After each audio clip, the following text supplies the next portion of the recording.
This is CNN Breaking News. Suara Metro Indonesia, Biro Semarang.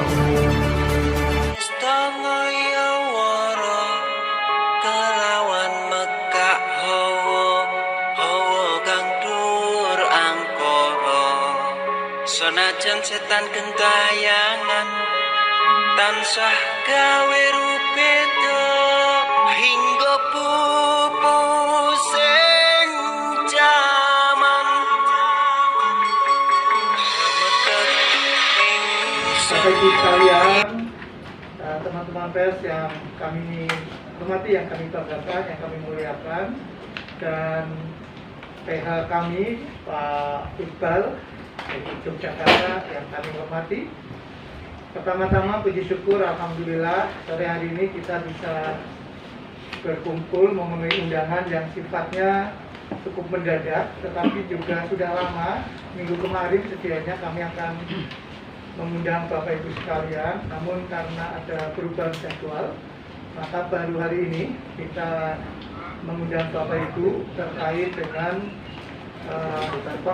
konferensi pers yang nanti akan selengkapnya disampaikan oleh PH kami Pak Iqbal. Ucapan terima kasih yang sedalam-dalamnya kami sampaikan kepada Bapak Ibu dari berbagai media yang sudah selalu hadir di rumah gerakan koperasi, rumah milik gerakan koperasi di Dekopinda Kota Semarang. Karena Dekopinda ini bagian integral dari Dekopin Pusat, kemudian persoalan-persoalan yang ada di Dekopin Pusat maupun di Dekopin Wil itu juga menjadi persoalan untuk gerakan koperasi di daerah-daerah, maka kita support. Oleh karena itu, pada kesempatan kali ini tema besarnya adalah bahwa Dewan Koperasi Wilayah Provinsi Jawa Tengah itu memiliki pada tahun 1984 menggagas berdirinya sebuah yayasan, namanya Yayasan Pendidikan Koperasi, dan dalam yayasan itu didirikan tepatnya pada tahun 1986,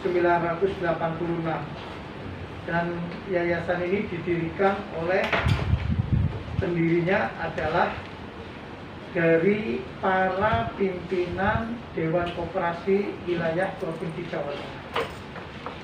Secara sah, buktinya lengkap, ada semuanya di tempat kami, bahwa para pimpinan ini yang ditunjuk oleh Ketua Dewan Koperasi Wilayah Provinsi Jawa Tengah untuk menjadi pendiri. Ada 4 orang, nanti secara lengkap mungkin Pak Lawyer akan bisa memberikan penjelasan. Nah, dalam waktu kurun perjalanannya ada beberapa perubahan anggaran dasar. Perubahan anggaran dasar ini dari mulai tahun 1986, 2001, 2005, 2008, sampai 2017 dan 2019. Sampai akhir tahun 2017, kepemilikan Yapenkop ini masih ada dalam koordinasi Dekopin Wil. Semua pembina seperti tertuang di dalam perubahan anggaran dasar dari tahun 1986 sampai 2017 masih mengikutkan pimpinan Dekopin Wil sebagai pembina. Bahkan di tahun 2008 jelas-jelas bahwa seluruh pembina itu diambilkan dari unsur-unsur pimpinan Dekopin Wil, Dewan Koperasi Wilayah Provinsi Jawa Tengah. 2008 dijelaskan lebih tegas bahwa Ketua Dekopin Wil secara otomatis atau ex officio menjadi Ketua Pembina Yayasan Yapenkop, Yayasan Pendidikan Koperasi Semarang. Dan mekanisme yang dilakukan oleh pimpinan Dekopin Wil selalu melakukan sidang pleno pimpinan untuk menentukan siapa yang menjadi unsur-unsur pembina di sana. Baru unsur pembina nanti menentukan pengurus, pengawas, yayasan pendidikan koperasi. Begitu seterusnya. Selama ini yang menjadi ketua pembina otomatis adalah ketua Dekopinwil terpilih. Lalu timbul persoalan setelah tahun 2019 kemarin di bulan November, tepatnya tanggal 11 November 2019, kami mengetahui setelah adanya suksesi kepemimpinan Dekopinwil yang diselenggarakan pada tahun 2020, kurang lebih bulan September. Setelah pergantian, kebetulan saya selaku orang yang didaulat dari Ketua Dekopinda Kota Semarang terpilih menjadi Ketua Dewan Koperasi Wilayah Jawa Tengah, baru mengetahui ternyata sudah dirubah anggaran dasarnya. Yang tadinya pembina diambilkan dari unsur pimpinan Dekopinwil diganti menjadi pembina adalah penggiat atau gerakan koperasi. Tentu sangat berbeda dengan pimpinan Dekopinwil, karena pimpinan Dekopinwil adalah orang-orang dari lembaga yang mewakili koperasi maupun Dekopinda se-Jawa Tengah yang menjadi anggota di sana. Jadi tidak sembarangan menjadi pimpinan. Nah, kalau ini diganti menjadi penggiat koperasi, gerakan koperasi. Padahal penggiat koperasi, tukang sapu yang di pinggir jalan pun kalau dia anggota koperasi itu termasuk penggiat koperasi. Pecinta koperasi, orang yang setiap hari misalkan hari koperasi ada jalan sehat, ikut jalan sehat, itu juga termasuk penggiat koperasi.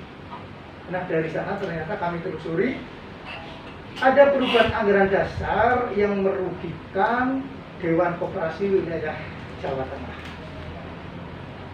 Diamanatkan oleh para pendiri dari perubahan tahun 2001, 2005, 2008, 2017, itu diamanatkan jelas bahwa apabila pendiri berhalangan hadir tetap, maka kepemilikannya secara otomatis beralih ke Dewan Koperasi Wilayah Provinsi Jawa Tengah. Itu amanah dari para pendiri yayasan ini kemudian ke sana. Tetapi dengan dirubahnya tahun 2019, maka Dekopinwil sudah dipisahkan dari anaknya. Jadi Yapenkop ini merupakan, kalau boleh kami maklum, karena pendirinya, pencetusnya, penggagasnya adalah Dekopinwil. Yapenkop ini yang di dalamnya ada beberapa usaha. Ada SDIE Semarang, kemudian ada SMK LPI yang semuanya berlokasi di Jalan Menoe. Tentu ini sebuah kerugian besar untuk Dewan Koperasi Wilayah Provinsi Jawa Tengah. Oleh karena yang bersangkutan, dalam hal ini Ketua Utama Dekopinwil yang menjabat selama 2 periode, Bapak Haji Warsono, tidak mengindahkan. Setelah kami undang sampai 4 kali, hanya datang sekali pertama, kemudian seterusnya tidak mau datang. Pengurus pengawas juga diundang tidak mau datang, mediasi juga beliau tidak mau. Bahkan kami sebagai tokoh muda yang melanjutkan perjuangan di Dewan Koperasi Wilayah Jawa Tengah itu ingin bertemu baik di rumah maupun di kantornya, beliau tidak berkenan.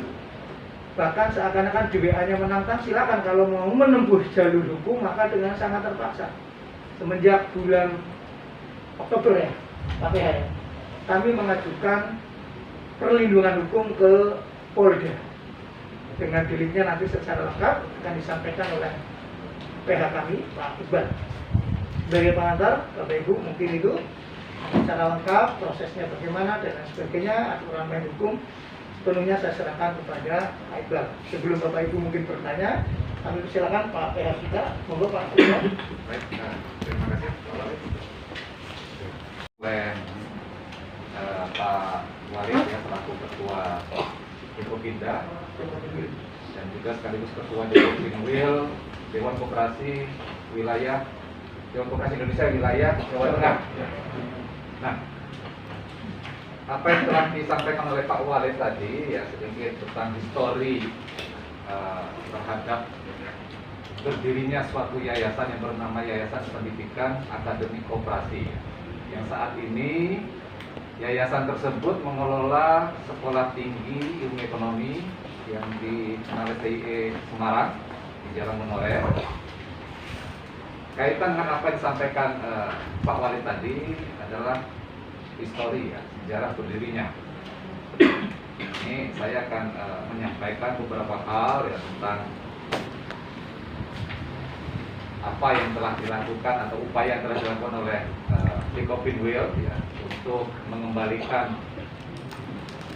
haknya atau mengembalikan posisi yayasan tersebut sebagaimana mestinya dengan tujuan awal berdirinya. Baik. Nah, terkait dengan adanya dugaan ya yang kami temukan tentang perubahan akta ya, dan beberapa kali terjadi perubahan akta yang signifikan tadi seperti disampaikan Pak Wali itu terjadi di tahun 2019 yang jelas-jelas menghilangkan unsur Dekopinwil dari Yapenkom, Yayasan Pendidikan Akademik Koperasi, yang mana sebelumnya 2008 itu anggaran dasarnya masih berbunyi ketua Dekopinwil itu ex officio menjadi ketua pembina Yapenkom. Tetapi itu materi dari anggaran dasar. Adapun aduan kami kepada Polda Jawa Tengah kaitannya itu dengan formil. Formil di sini artinya cara pembuatan akta tersebut. Kalau secara materi memang ya, artinya kita tidak melangkah ke sana. Itu ranahnya nanti ya, penyidik yang mendalami. Tapi yang kami laporkan di sini dugaannya adalah pasal 283, 284 junto 263 ya. 264 junto 266 tentang pemalsuan surat. Di sini kami menemukan ada dugaan dalam formilnya pembuatan akta tersebut itu melanggar undang-undang.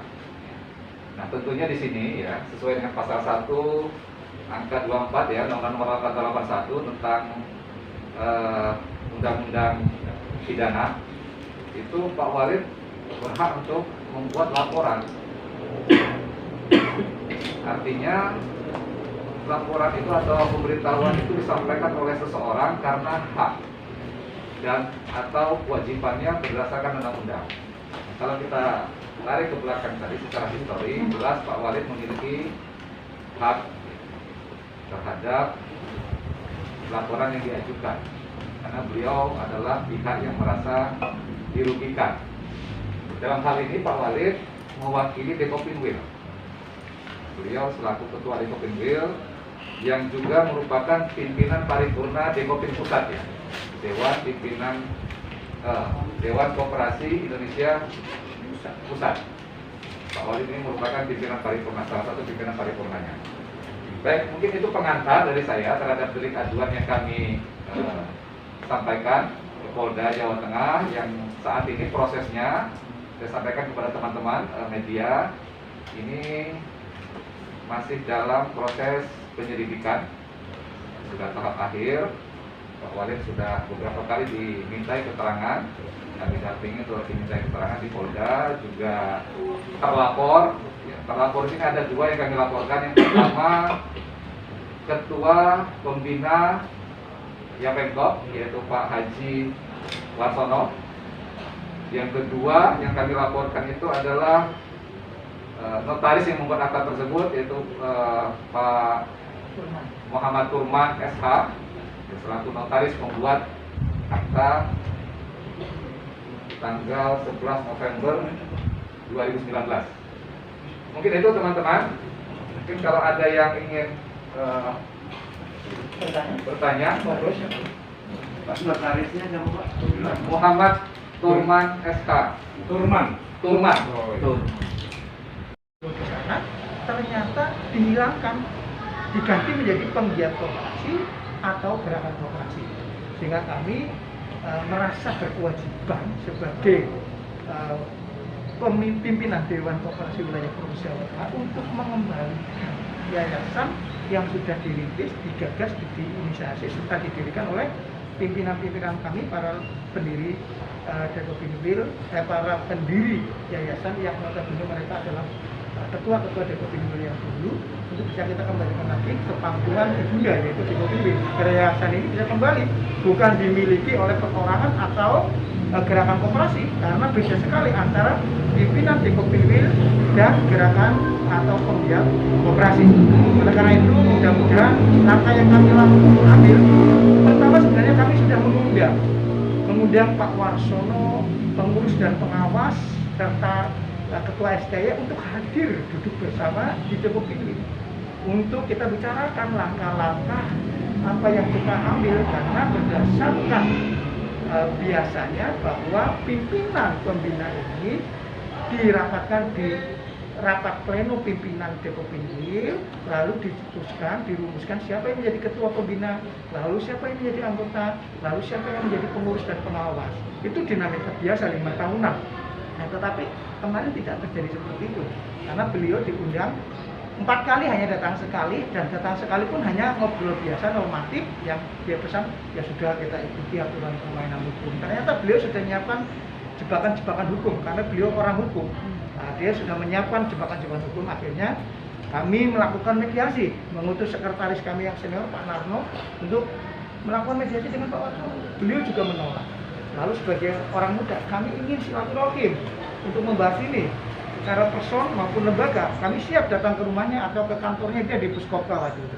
Tapi beliau juga tidak memberikan kesempatan, bahkan menantang di WA, silakan kalau mau menempuh jalur hukum. Ini yang kami sayangkan, sehingga akhirnya melalui rapat pleno pimpinan Dekopinwil di Jawa Tengah, kami memutuskan pimpinan Dekopinwil mengambil langkah mitigasi maupun non-mitigasi. Hanya kami sepakat untuk menunjuk lawyer kami, pihak kami, Pak Iqbal dari Jogja, untuk membantu kami mengajukan permohonan perlindungan hukum di Polda. Yang demikian tadi sudah kami sampaikan. Nah, harapan kami mudah-mudahan Polda yang mengayomi semua rakyat Indonesia dan membantu menyelesaikan persoalan yang baik dan benar, memposisikan yang baik dan benar, mudah-mudahan bisa membantu kami Dekopinwil untuk mengembalikan Yapenpop yang telah didirikan, diinisiasi dan digagas pada tahun 1984 oleh para pendahulu kami di Dekopinwil. Sehingga harapannya Yapenpop beserta isinya bisa dikembalikan lagi ke Dekopinwil untuk digunakan sejajarnya memajukan koperasi di Jawa Tengah, khususnya dan Indonesia pada umumnya. Itu barangkali yang kami sampaikan. Tim media mengucapkan terima kasih yang sudah menyaksikan. Jangan lupa subscribe and share, akan ada berita-berita yang lebih menarik